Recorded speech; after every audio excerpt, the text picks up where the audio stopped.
Hello, everyone. Welcome back for another Positive Talk, episode 288, which is insane. Super excited about tonight's live. It's always fun to go on lives with another coach. So let's go ahead and invite him in real quick. Let's see.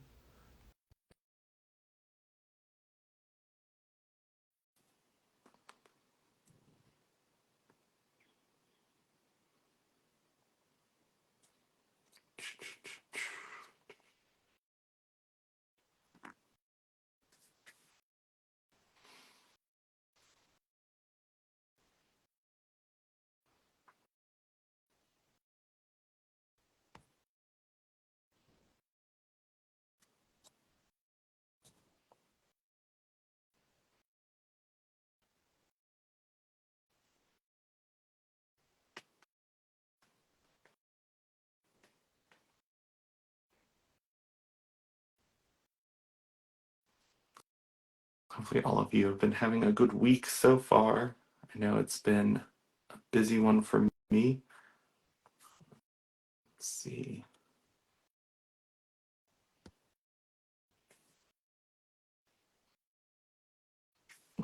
Maybe maybe we will figure this out.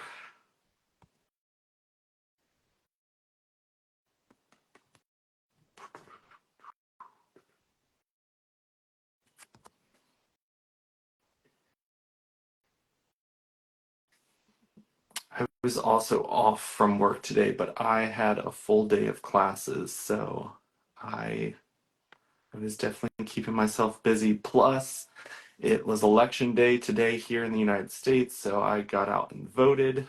We also did a DNA test for Cooper to figure out what type of dog he is exactly. So I went to the post office and dropped those things off so that we could get that reading done.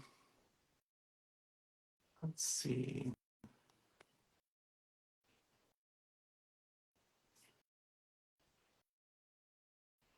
Maybe.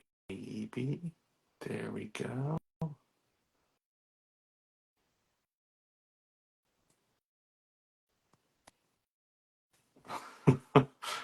Let's see. Accept. View request. Accept. Instagram's just making it more fun to do lives these days. There we go. Hey y'all. How are you? I'm good. How are you? Doing well. Decided to jump in this room here since I've got like the brightest lights in the world so that people can actually see me tonight. Yeah, it's very dark, very early. I don't know if everyone's joining from the East Coast or where they are, but 4:30 p.m. sunset ain't it for me. Yeah. Yeah, especially when it starts getting cold. It's weird because like I'm wearing a short sleeve during the day and then having to transition to a hoodie or a jacket very quickly when the sun goes down. I hear you. Awesome. Well, I will let you introduce yourself so people know who you are, then we can dive into a conversation. Great. So hi everybody. My name is Matt Westbrook. I am based in Brooklyn, New York. I am 36 years old. I just had a birthday in October. I'm a Libra. Shout out to all of my fellow Libras in the room. And yeah, I've been on a journey lately. I'm transitioning into entrepreneurship. I am starting my own coaching business, which I know is a field that we share. So I'm excited for this conversation. I'm excited to see where we go. Yeah, awesome. And like I said, I am always excited to connect with other coaches, and I love the topic and idea of kind of clarifying to people the difference between coach, therapist, consultant, mentor, all the other things that people sometimes get us confused as. So let's just start off with like what drove you to wanting to become a coach? Yeah, so I don't know. I think it's really common for, let me not say it's really common. Let me just speak from my own perspective. For me, I'm someone who identifies as a people pleaser, a perfectionist. I did a year of therapy and that really like forced me to dive into understanding a little bit more about myself and my past and understanding like why I showed up that way. And what I really uncovered in going through this transition was like I was looking for a lot of external validation to show that I was lovable in a way or capable. I'm not exactly sure what it was that I was trying to prove, but I was always like in a science field or trying to prove that I was smart enough or trying to prove that I could be successful enough. And ultimately, what that led to was I got on some sort of career escalator that I didn't know where it was going. But when I got to the top of it, I looked around and I was like, where am I? How did I get here? What am I, what, is this it? Like, is this what I was really working all this time for? And yeah, I just took a look around and I said, this can't be it. The piece that was really missing for me was the fulfillment aspect Yeah. of the work that I was doing. Yeah. I I took a similar journey, except for like I was kind of jumping around from place to place trying to find something that felt right because I kept like growing in different places and I was just like I don't feel great in this position. But I kind of looked at all the different things that I'd done and I was like, I really enjoyed these aspects. And it was kind of the development of others, helping others like with their strengths, seeing that they've got talents and skills that they can use to perform really well instead of trying to create those cookie cutter people that none of us really fit into. So I kind of drew on that passion of like, I've seen really amazing people try to smush themselves into these boxes. And I've removed the box and I was like, let's just build you into the best version of yourself. And I saw them thrive and I was like, this is an amazing feeling knowing that I removed that box that made people feel horrible because no one fits in them and got them to thrive by just being themselves. And I was just like, what can I do with that? And that's where it kind of formed for me.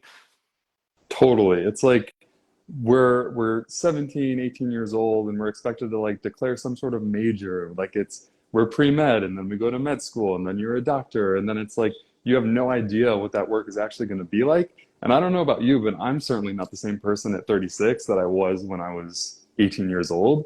And so it makes sense that sometimes you might end up on a track that wasn't ultimately what you wanted in the first place. And that's the journey that I'm on, is just trying to figure out like what is my path? What does feel right? What do I want to put out into the world? And when I was reflecting on all this, the job that I actually enjoyed the most was waiting tables. It's like it's fast paced. I enjoy like interacting with people and making their life better for that like little hour, 2 hours that they were with me. But yeah, I was doing that in Lexington, Kentucky at a Carrabba's Italian Grill. I had just finished my master's degree in climate science, and it was fun. I had fun with my coworkers. We went out after work. I found the work rewarding, and but there was something about it that like there wasn't that like reward, that validation piece, like the external societal like was that it? And it's like for a lot of people, I think that that might be it. Um, but yeah, that really made me question like, what do I enjoy about waiting tables? It's that service aspect of being in that field. Yeah, I think that's one of the things when I'm working with people, I try to get them to understand because like there's almost that like societal thing telling us like waiting tables is not it. Like that is not something to try to achieve. And then it's like, but the thing you're telling me to achieve doesn't bring me the same joy that this does. So it's like, how do you kind of break this down over here? It's like, what parts of this do I really enjoy? Why is this job something that at the end I'm excited that I got to experience it? And this one over here that people are saying is like, this is the it job. This is what you should strive to be. Leaves you drained and feeling like, wow, this is not it. Like a lot of people are like, oh, so I'm supposed to wait tables for the rest of my life? And it's like, no, like let's break it down and figure out what about this job really makes you excited about it. It's not necessarily the waiting of tables. There's a lot more to it. Totally. And it's also, it's not to say that anyone who wants to go and wait tables, like, great. If that's what is passionate, what you are passionate about and what really drives you, pop off. Like, wait tables, but be like the best waiter that you can possibly be. And yeah, there's no inherent like right, wrong, good, bad with any certain career path. It's like there's just the one that's for you, and whatever that is okay. Yeah. It's always interesting because I think we always think of things on such surface levels, and we never really ask any deeper questions to understand. And it's almost like society, like you said at the beginning, taught us that external validation, external things, everything that you need is somewhere out there in the world for you to find. And with that mindset, it's really hard for you to like reflect inward and ask yourself some of those questions. It's interesting because sometimes when I talk to people, it's a lot easier for them to validate something externally around them than it is to reflect internally and kind of speak of who they are as a person, because we're not really trained to think that way. Totally. Couldn't agree more. Um, yeah, yeah. I know that we haven't touched on those differences between coaching, therapy, consulting, but I was wondering, like, do you think that that would be worthwhile to explore? Yeah, most definitely. What is your definition of them and the differences? Because we've kind of gone over it in different coaching sessions with people in my school that I'm in, and everyone kind of has a little bit of a different tweak of talking about it. Yeah. The way that I explain it to friends, a lot of people aren't familiar with like what the coaching profession is in the first place, and they think that it's like advice. It's like coaching could not be farther from advice, and in fact, if you are trying to give advice as a coach, you're going to score really poorly on any sort of like rubric or exam that you take in this industry. There's this idea that you might have to come across as expert in a client's life when you're coming from that place of coach. Couldn't be farther from the truth. So that's one of the main distinctions is coaching takes the assumption that people are whole and complete as they are. They have all the resources that they need inside of them, or at least the ability to develop those skills to achieve what they want to achieve. Um, and yeah, when I'm talking to friends about it, who might not be familiar with like the distinctions between coaching, therapy, consulting, I start off by talking about time. Therapy is looking at the past. It's really trying to understand why you show up like you do, and what factors in your life impacted you to have you showing up a certain way. And coaching, on the other hand, is very forward and future looking. It's not looking to understand the why, it's identifying what you want and then working in partnership with the coach. How are you ultimately going to get there? Making that roadmap and what that looks like in terms of an action plan. And the last thing I add there is consulting. Consulting's like, if you want to be told exactly what to do and how to do it, that's what consulting is. Both consulting and therapists, the clients who hire those people are looking to that person to be expert. One more distinction I'll make while we're on this is that in therapy, there tends to be some sort of clinical component to someone working with a therapist, whether it's anxiety, depression, um, OCD, or some other um, clinical diagnosable thing. That doesn't happen in coaching. There's never going to be any sort of diagnostic code. There is nothing clinical. And to drive home the comparison there, I look at physical therapy and personal training. A physical therapist is someone you go see when you've got a bummed shoulder, you want to get it back to a healed position. Personal training, you can hire a personal trainer because you want to level up. It has nothing to do with healing anything about the person. Yeah, I think that's an amazing kind of definition of each of them. I always tell people, like, when it comes to a coach, I like to look at each individual person. We're kind of walking through life with like a flashlight, and our flashlight is aimed at a certain direction. We can see a certain amount of things in front of us when it's dark. A life coach is kind of like a lantern that kind of gives us a wider range of things to kind of see and examine. And like even a lantern has like some shadow spaces that we're not going to know. Like there's certain other lanterns that may assist you further than our lantern, but it's important for people to realize that we're not experts. We don't have like this perfect answer for people. The goal is we're there to support and ask the questions to help you like uncover things that you're trying to achieve, like roadblocks. We can help you with those. When it comes to giving you advice or giving you ideas. Not really there for that. We're there to kind of build ideas with you by asking you questions to get you to uncover it. Because we know that when it comes to our own personal journey, what worked for me is not going to work for anyone else because all the circumstances that got me to today, they're completely different than the person that's sitting in front of me as a client. So it's important to see that. Totally. The roadblocks that one person has could be totally different from the roadblocks that another person has, and they could be working on the exact same goals.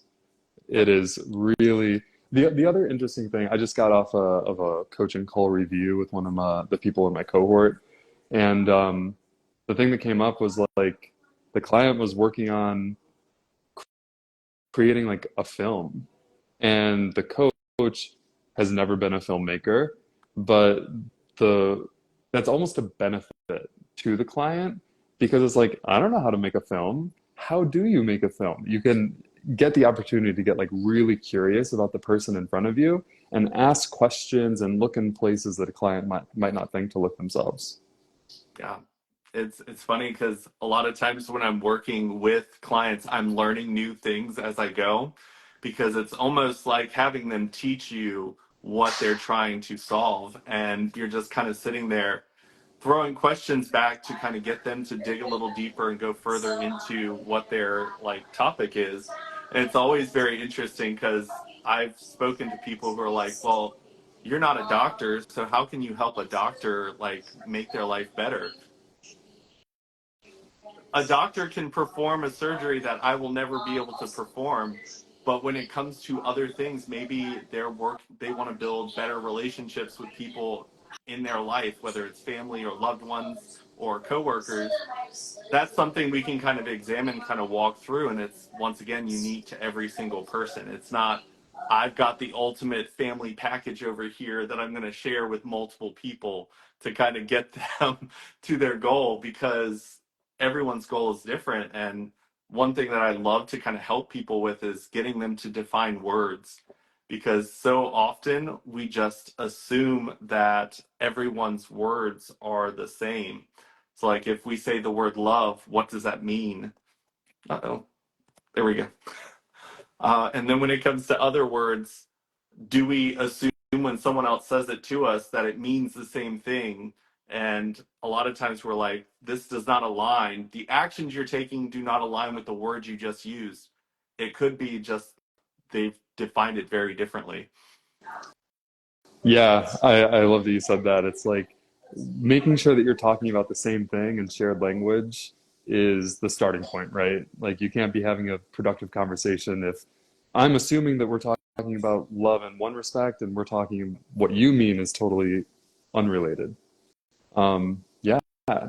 What do you think clients come to you most often with? Like in terms of if you were to bucket your coaching into one category, what do you think the most common one is for you?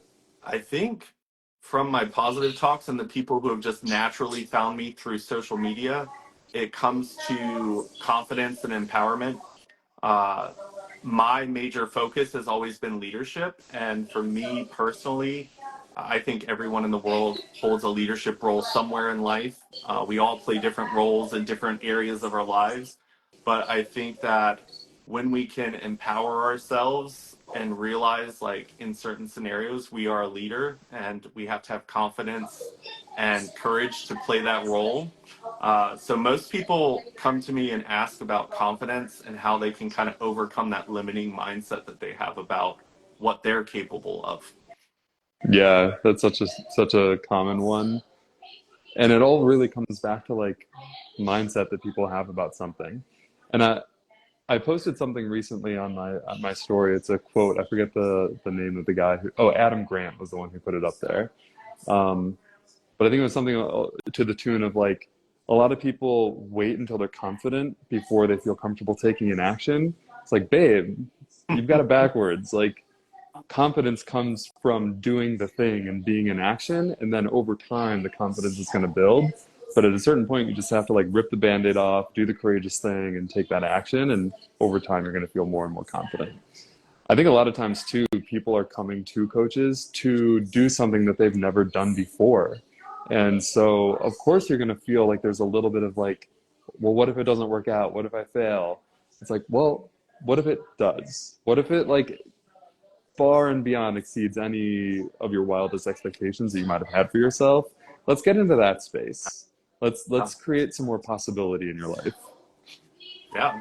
I mean, I'm a life coach, but when it comes to running a business, that's a very different thing than giving people like the life coaching sessions. So for me, I hired someone to kind of help me with that aspect of things because I knew that I needed someone asking me questions that maybe I was asking myself but never took the time to actually answer them. So sitting down and working with someone who actually got me to answer the questions helped create a lot of clarity for me in the direction that I was trying to go. Because I think a lot of times we don't realize how chaotic our mind can be with ideas and thoughts. And then when you write them down or you say them out loud, you kind of build off of them instead of just having them ricochet off of one another inside your mind. Totally. The thing that came up for me right there was self-sabotage. It's Yeah. like people have a laundry list of things that they need to do, and it's like, oh, I need to do this and that and the other thing, and a laundry list from A to Z. And it's like, what do you actually need to move the needle on this? Just like one step forward, one foot in front of the other. What does that look like? Because that's the first step that you need to take to start accomplishing your goals. It's not having every single piece of the puzzle in exactly the right place. It's like adopting this experimental scientific mindset. The whole thing with like experiments in science is that the vast majority of those experiments fail until they don't. And the trick is to not make those fails mean something about you as a human being. Like if anything, the fact that you're failing means that you're trying and you're taking some like bold, courageous actions to move your progress towards your goals. Yeah. I know that when it comes to a lot of people moving towards their goals, they need almost like cheerleaders. I know that I've had people where they're like, "Oh, well, I'm working on this project and these people don't support me. I'm working on this and this person doesn't believe it's possible." I'm like, if you look in history, everyone that achieved something that has never been done was doubted and not believed when they said they were going to do it. So it's not about gathering up support from people around you. It's about kind of gathering yourself and believing in yourself enough to make those steps and recovering when you misstep and fail and learn lessons along the way. But keeping that mindset and that forward thinking because if you start throwing yourself that pity party of like, I can't do it, this person doesn't believe in me, this person doesn't believe it's possible, then you're going to give up before you achieve anything. Totally. And the other thing that I'll add to that, just because it came up as you were sharing there, is being careful about who you share your thoughts with and whose opinions you're really valuing. Like I fall into this trap. Even a few weeks ago, I shared that I wanted to like start something or create something new. Actually, it was a podcast. I was like, I want to start a podcast. And that friend was like, well, Matt, no offense, but like I don't think that the world needs another like cis white male with a podcast. I'm like, I hear you. It's not like I'm not doing it to add to the diversity of the podcast world, but for me, it would be a big leap for me to just create that thing. And I'm not doing it to try to get any particular outcome from that, but the actual act of doing it and creating it is going to be its own reward for me. Yeah. And so, yeah, just being aware of like who you're sharing your goals with and are they supportive? And if they're not, are they really someone that you want to have like that close to you in your life? Yeah. Something to consider. Yeah. I mean, I also learned that lesson when it came to the types of people I have around me. There are types of people that I will share ideas with, and they will get excited, which excites me again, and then they'll try to expand, and then I'll jump on top. And then there are people who you share the idea and they try to find every single possible negative thing they can throw at it. I'm like, okay, so in the future, we are not bringing ideas to your table because this is not the table that appreciates new ideas. And I'll share it with these people over here that get excited for me because that's the type of energy I want to give people when they come to me with ideas. So I expect there to be people out there that want to do the same for me. Totally. If you're looking for reasons that something's not going to work out, you will always find it. And you're going to find an avalanche of ideas that are not going, or reasons for things not to work out compared to looking at those reasons that they might work out. Um, yeah, it's just such a scarcity mindset, like limiting place to be. Yeah. No, I don't have time for that. That just keeps you stuck. Yeah, and I think that that's the beautiful thing about working with coaches is because when you hire a coach, when you work with a coach, what they are there for is to help you be excited and grow towards your dream and create the necessary like system within your life to kind of move you towards it. And they're there for you 100% because when it comes to friends and family, I saw a quote that talked about the reason why friends and family can't always be super supportive of you is because what you're asking them to do is love a version of you that you are becoming instead of the version that brought them to you, which is the version you are now.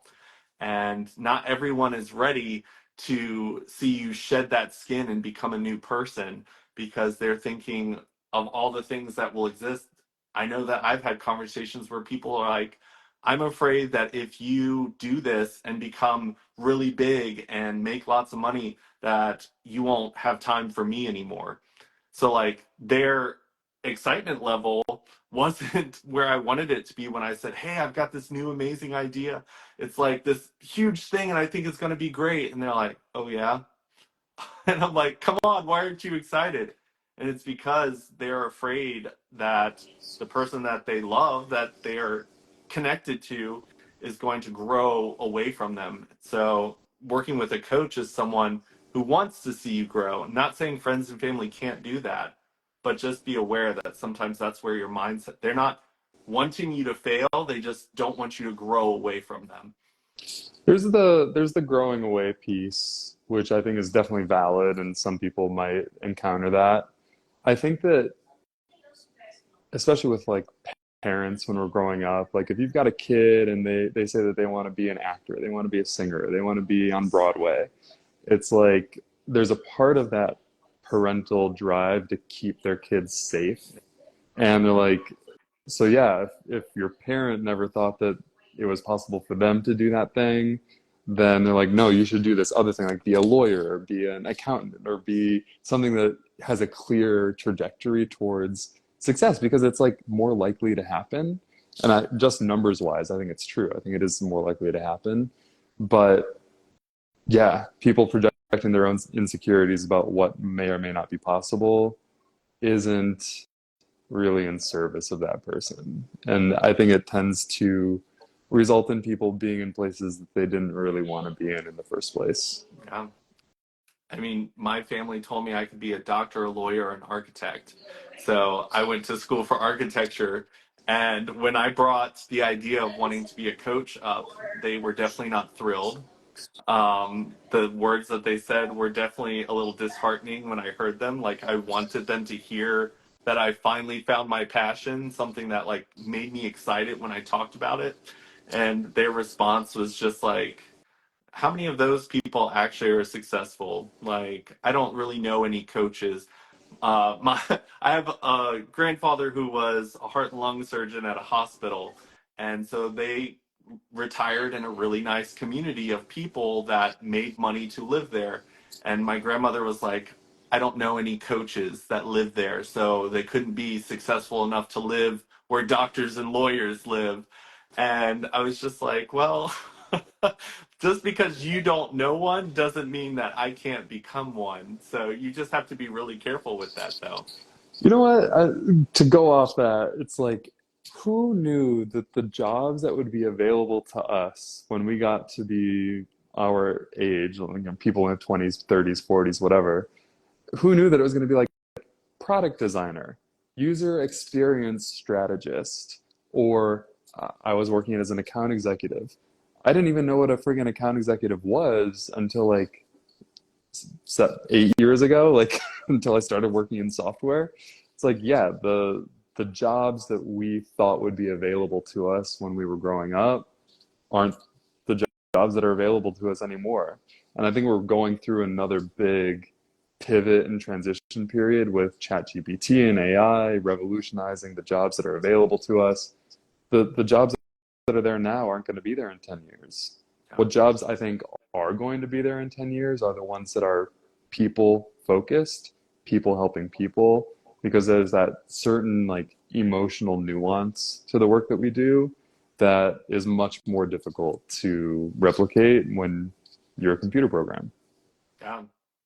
I mean, you look at the jobs that are being replaced by machines and computers everywhere, and you're seeing what it happens to people when we are kind of socially like withdrawn and pulled away from each other. I mean, the pandemic taught us a lot of lessons when it came to how important social interaction was.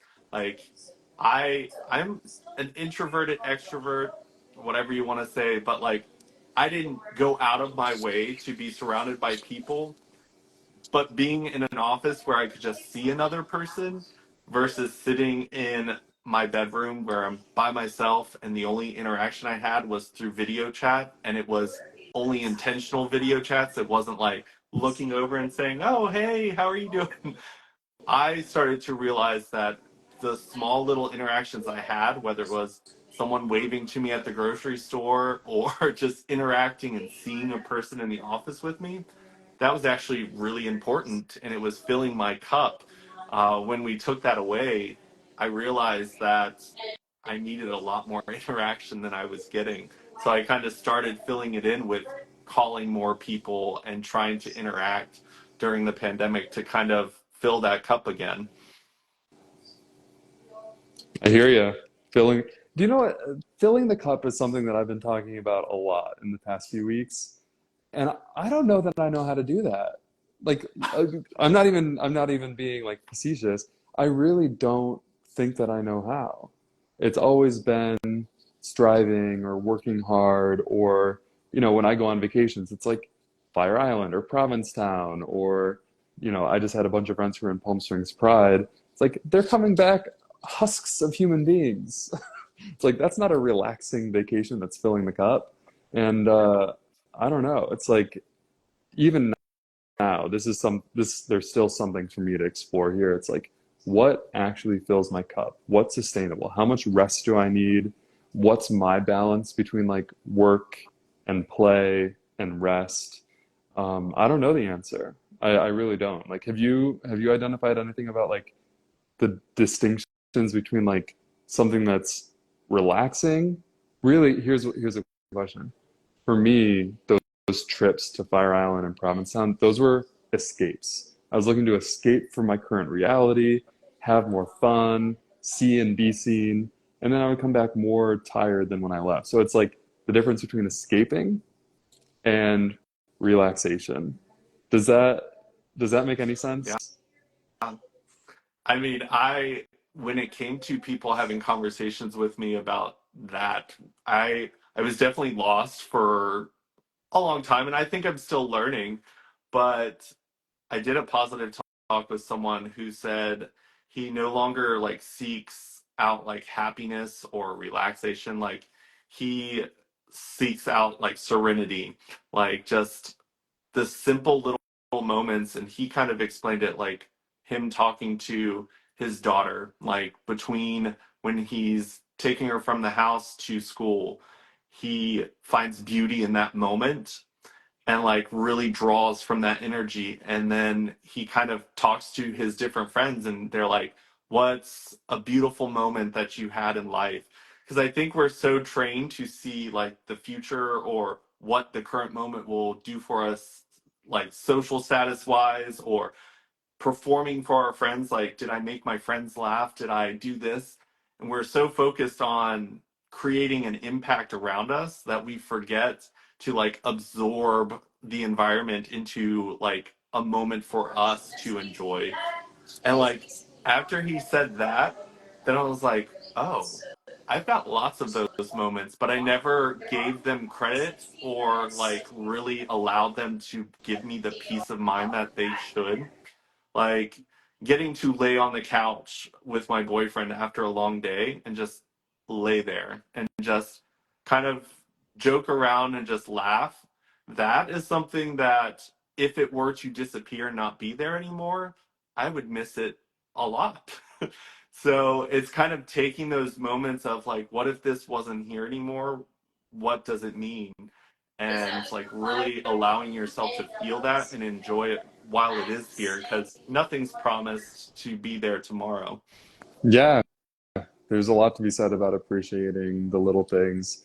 There was a book I read in college that was like the Zen of motorcycle like repair or something like that. But it's like how do you find like the serenity in those little moments, like washing the dishes? How do you practice mindfulness and meditation? And yeah, I think that me personally, I'm always stuck up in my head. And so it's always just like a hamster on a wheel going, going, going. So even if I'm like laying in bed doing nothing, my brain is just like ticking away constantly. So I haven't figured it out yet, but trying to figure out how to calm that down a little bit, I think will be a big breakthrough for me in terms of being able to relax a little bit more. The other thing that I wanted to share too in response to what you just put out there was you had said introverted extrovert or extroverted introvert. Like I definitely identify with that. Mhm. And it's when I go out to like a party and I meet a bunch of people who are out and about, we go through the circle and we say each other's names, and like I try really hard to remember their names, but I've started noticing that like I'm worried about how I'm being perceived.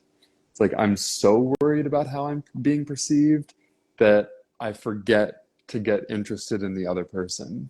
It's like I'm so stuck up in my head that I'm not getting curious about them. I'm not like painting those lines, connecting their story. And I think that's why I have a really hard time remembering people's names. It's, you know how there's that like gay trope of like, we've met 7 times, Matt. That's me. And I feel so bad about it. I feel so bad about it. And so I'm trying to get better. But I think that the thing that's going to really allow that to happen is to stop being so up in my head.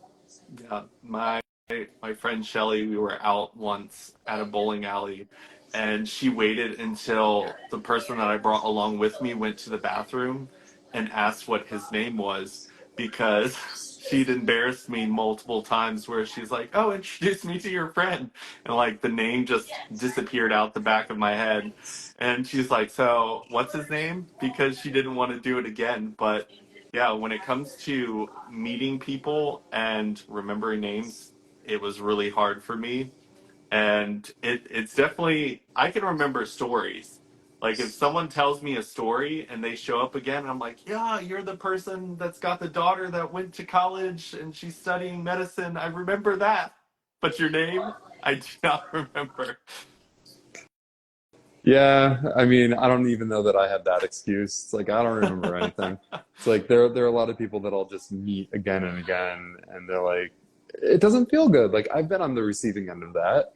And anyway, I just want to apologize to anyone that I've not remembered your name. It's something that I'm working on, or not remembered meeting you.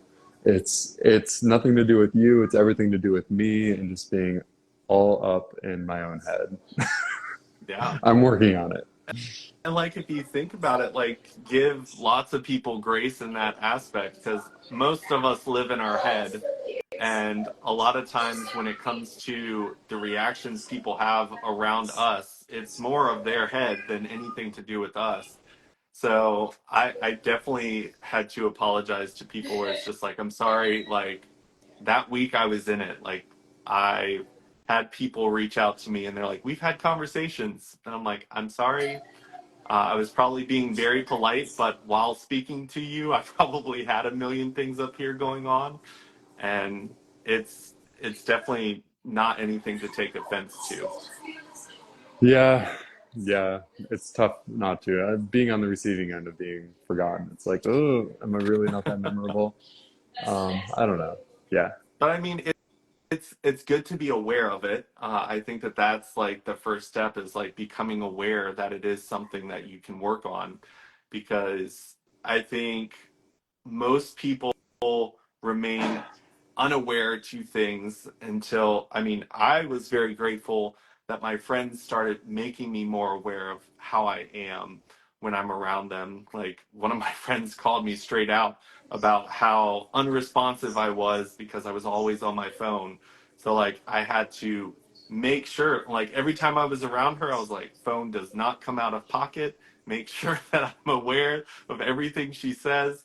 But because someone called me out on it, I was able to kind of adjust and make note, hey, people are looking at you and seeing you as someone rude and not wanting to listen to what they're saying. But we definitely have to create an atmosphere where someone's comfortable sharing that, because it's not always easy to call your friends out on something that they're doing. yeah. It's not like there's skin in the game, right? For friends, it's like, do I say the thing that's really bugging me about them, or is it just like something I have to live with because I value their friendship and I'm worried about like it negatively impacting us? And we were talking about some of the benefits of working with a coach earlier, and I think that that's really one of them. You said that you're in leadership. I'm also doing some executive coaching on my side. And the people that I talk to, they're like, Matt, when you get into a leadership position, more and more people are kissing your ass. It's just the way it goes. Mhm. And so you start trusting less and less the things that people are telling you. And so this one woman said, like, there are only two people that I trust now. And it's you, my coach, and my husband. Those are the only two people I trust to like tell it to me like it is, say it straight. They're not really afraid of any sort of negative repercussions. And so now I'm viewing any sort of like straight shooter, straight talker like that as a gift.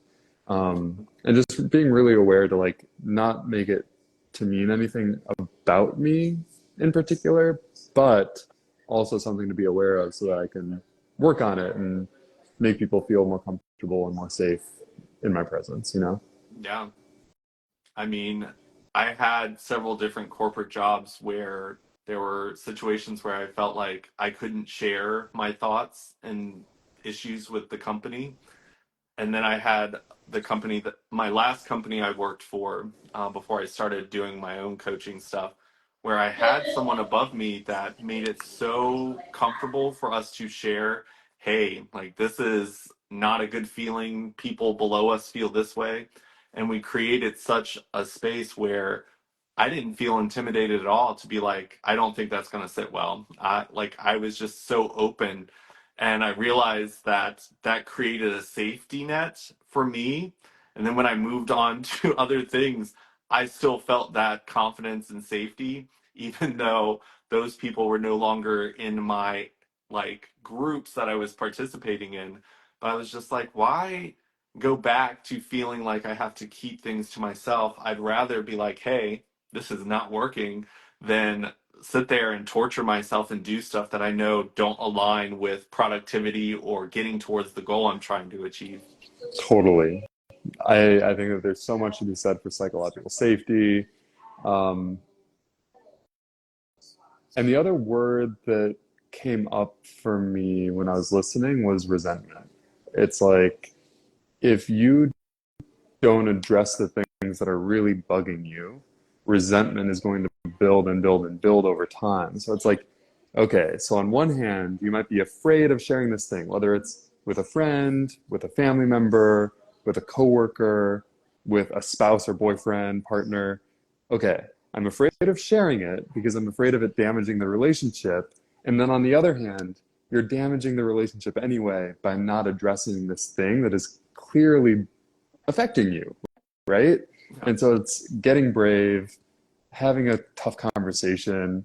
You're going to be better for it on the other side. And if it does end the relationship, like maybe it wasn't that strong to begin with. Just to consider. Yeah. I learned that with the strength of speaking about all the things that bother me, I had to balance it out with speaking of all the things that I admired or thought were great. My relationship definitely, there were a lot of things that I was pointing out. I was not scared to be like, you know what? You make me feel like crap when you do this. But I wasn't using this space and time to be like, but when you do this, like, I feel loved and admired and safe. Like, it's really important to understand, like, yes, you want to share those things that are bothersome to you because, like you said, you don't want to build that resentment because all your actions will show it, even if you don't verbally say it. But remind yourself that if you're going to share these, that this side also needs to be shared, because if you are only sharing the things that you find troublesome in your relationship or with boss or coworkers, but not sharing the rest, it can be really off balance and create a negative experience as well. Totally. I'm so glad you called that out too, because the name of this whole thing is positive talks, right? Like it's not only talking about the things that you're resentful for, or that, the conversations that you're afraid to have.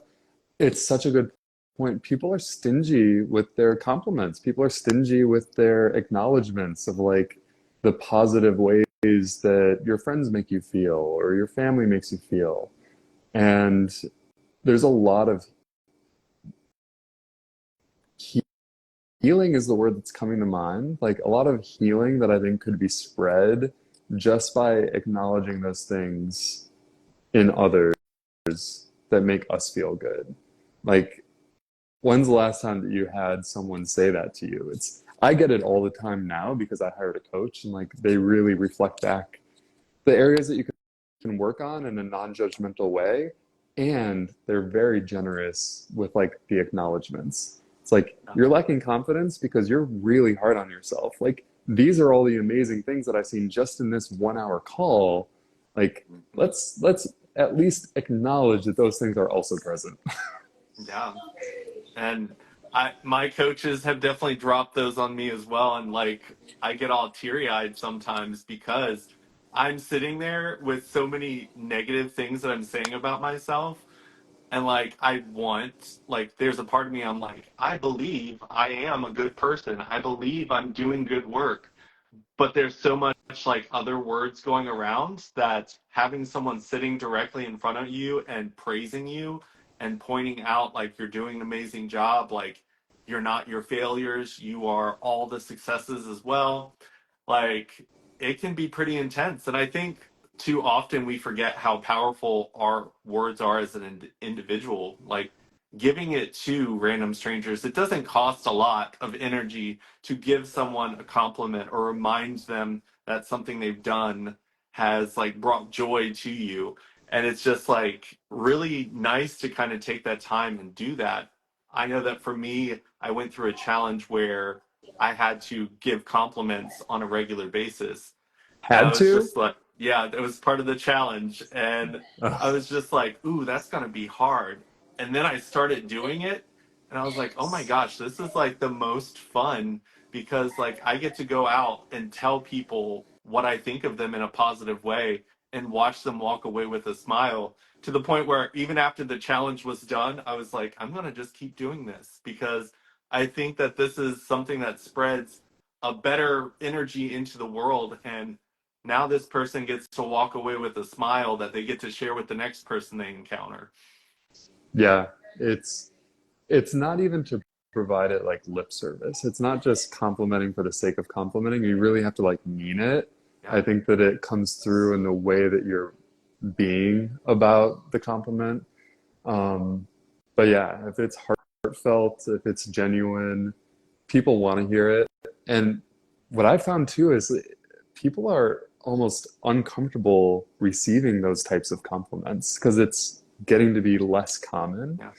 Um, but yeah, now when I have a thought about a friend or I'm thinking about someone from 10 years ago, it's like I'm going to text them like, "Hey, I was just thinking about you. Like this is what's going on. This is what made me think of you." It's so nice. And usually before I wouldn't have done that. I just wouldn't have. Yeah. Today, I was at a gas station after I went out and voted, and the cashier, the woman in front of me had gotten a drink where, like, I guess something above spilt down and got all over the top. And she just kind of walked away, and I was just like, what is she doing? And she comes back and she's like, "Oh, the can that you had like sticky stuff all over it, so I grabbed you a new one." And she just handed it to her and told her to have a great day. And so I was just like, that was really kind of you to like go out of your way, because there was a line, and I was just like, that was really kind of you to do that.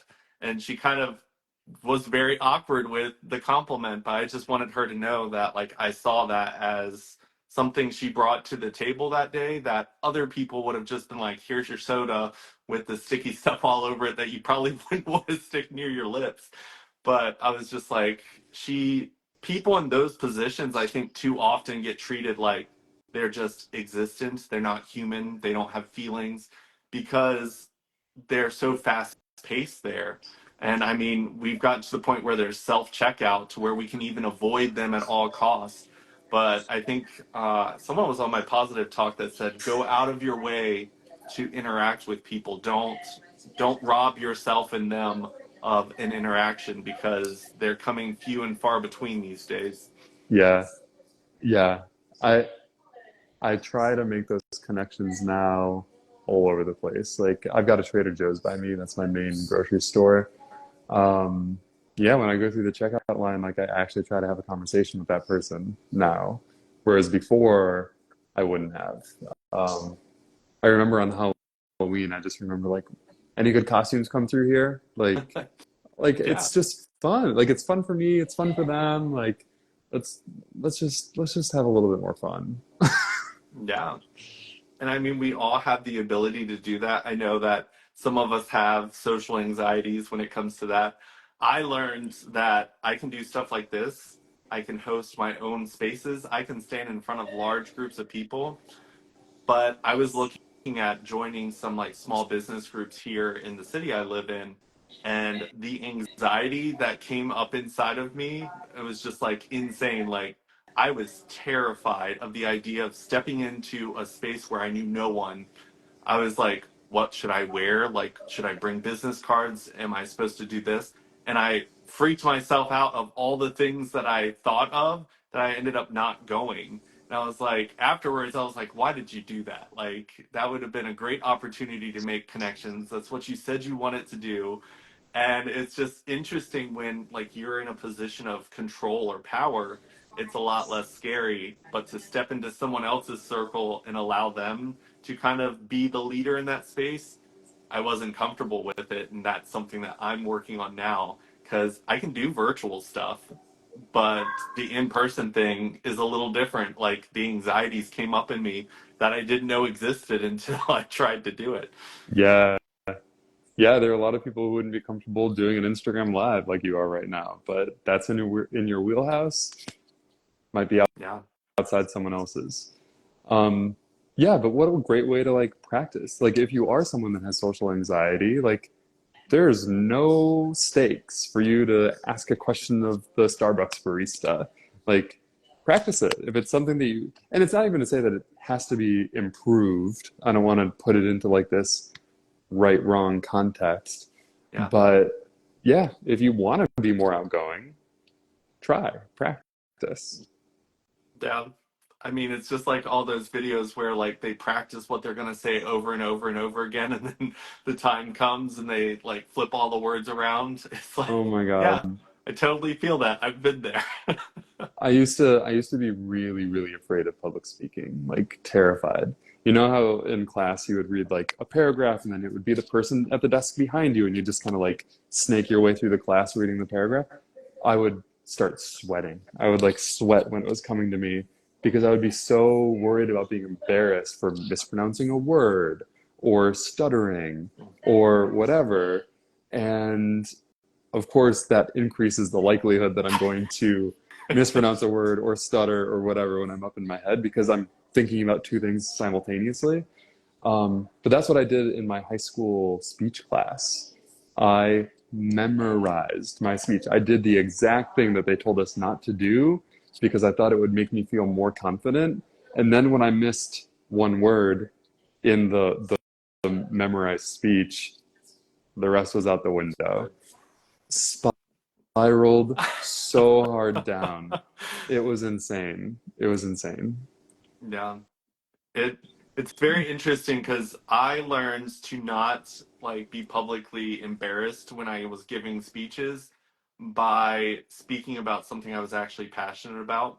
Mm, My honors professor in college, he wanted me to announce in front of all the incoming freshmen that I was part of the LGBT community, while all the other people on the stage were just be like, "Hi, I'm a freshman or I'm a sophomore, I'm this degree."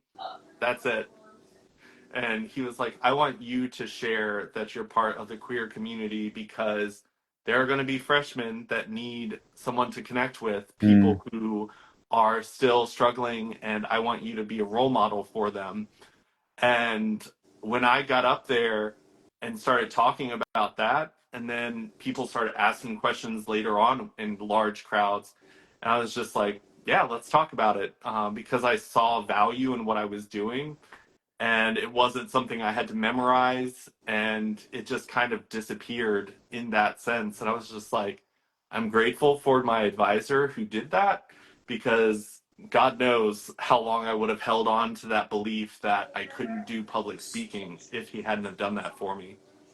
yeah, that's true. Sometimes we just need that push, get a little bit outside our comfort zones, and then the world shifts. So like, oh, it's not so bad. I can do it. Or maybe your style of public speaking is more like facilitation than it is just like an hour-long speech. It's Yeah. like, yeah, I don't really have an interest in PowerPointing and speaking at a group for 30 to 60 minutes, but I can facilitate an interesting conversation. That's well within my wheelhouse. Yeah. I I jumped into the leadership development with my last business, and I was in front of large groups of people, and until I got the flow of it to where it felt natural to me, I was kind of stiff. They actually sent me to training down in Miami where they like recorded us doing it, and I was like watching a recording, and I was like, what am I doing with my hands? Why am I doing that with my feet? Wow, my shoulders are such stiffer. And I didn't realize what I was projecting out was everything that I felt inside. And then when I became comfortable, like my shoulders just naturally like was up, and I was like walking around confidently and pointing and using my hands in a way that was expressive of my excitement about teaching something versus feeling all closed off and like scared and small in front of a camera.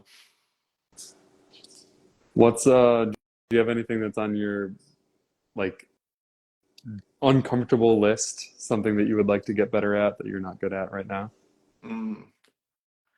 I think something that I'm still in the position of feeling uncomfortable with is uh, pitching myself in spaces where it's just like I feel like I'm around a lot of people who may be more experienced in a lot of areas than I am. In a lot of those spaces, I do still feel very small. And I think that I actually have a couple books where it's like brag better, and stuff like that to kind of give me a little bit more of an insight of where that came from. Mhm. Where I've been in spaces because I also do like diversity and inclusion stuff. And like you were kind of saying with your podcast, I felt like there didn't need to be another like white cis man talking about diversity and inclusion when that's a topic that should be given to a lot of people who fill in a lot more blanks than I did on the checklist. But Yeah. I realized that if I'm given space to speak and someone else isn't, then I need to utilize that space to get the message across so that in the future, more spaces open up for others, and any opportunity that I can give that space to someone, I need to build myself up to where I'm respected enough to be trusted to give space to people.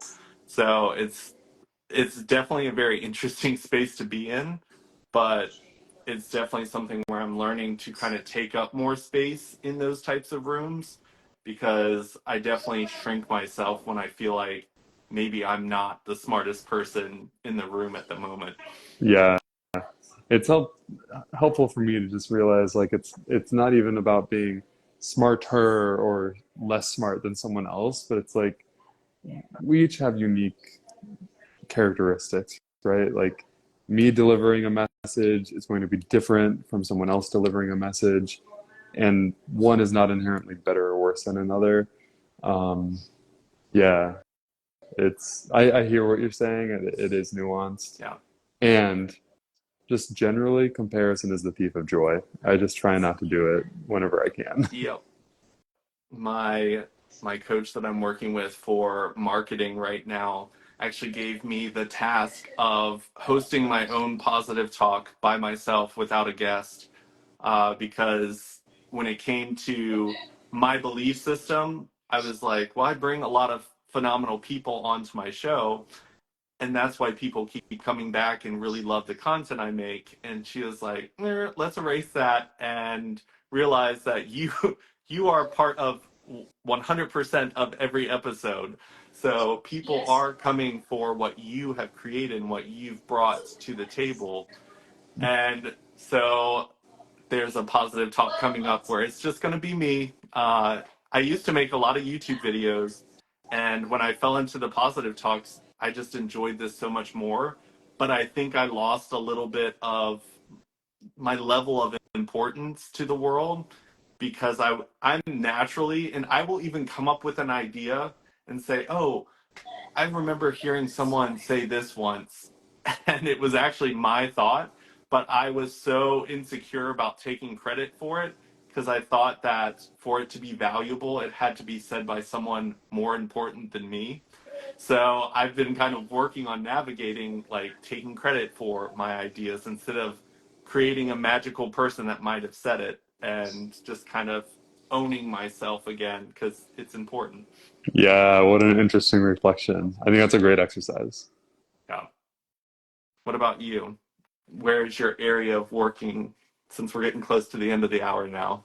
Yeah, well, I did just do something that was way outside my comfort zone. I signed up for an 8-week improv comedy class. I took it up at the Brooklyn Comedy Collective in East Williamsburg. So every Monday night, I was going there for 3 hours a night, me and 13 other people, first time improvers. But it ended in a show on Saturday. And so I like actually got up and did improv comedy in front of like 50 people. And Uh, there's no better way to get out of your head than doing improv. It's yeah. impossible. You can't be in your head when you're doing it, or it's not going to work very well. So, Yeah. yeah, there's, I want to continue on that. I'm going to take a little bit of a break now. Um, but yeah, starting a podcast is outside my comfort zone. Launching this business is already outside my comfort zone. Like, I'm just living right at the edge. That term edgy, that's what it means. Like you're at the edges of your comfort zone. I, Um, yeah, that's where I'm at. That's just where I'm living constantly now. So it's hard for me to pinpoint exactly one area. yeah. I think that the more comfort you can like get in living in that area and not like going there and coming back to comfort and going there and coming back, like finding ways to stay there, I think is really key to like the growth.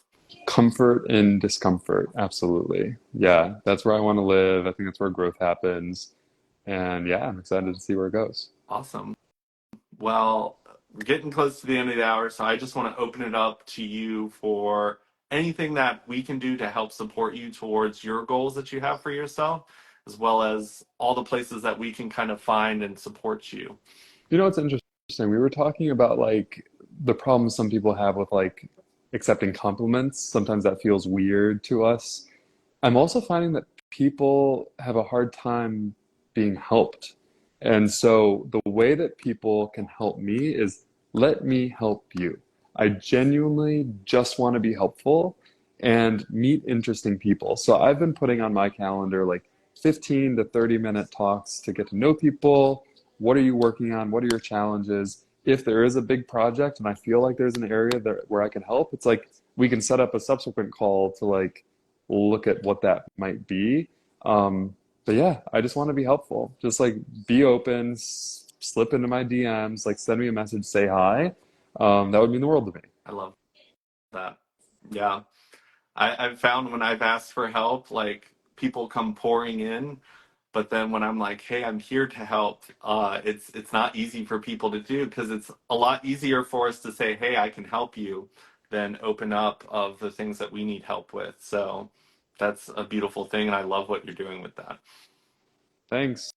Well, I really appreciate you having me on. Truly, I had a good time. Yeah, thank you so much for coming on, and we'll definitely have to keep in touch and have a good rest of You, your night. you too. Thanks so much. Bye, y'all. Bye.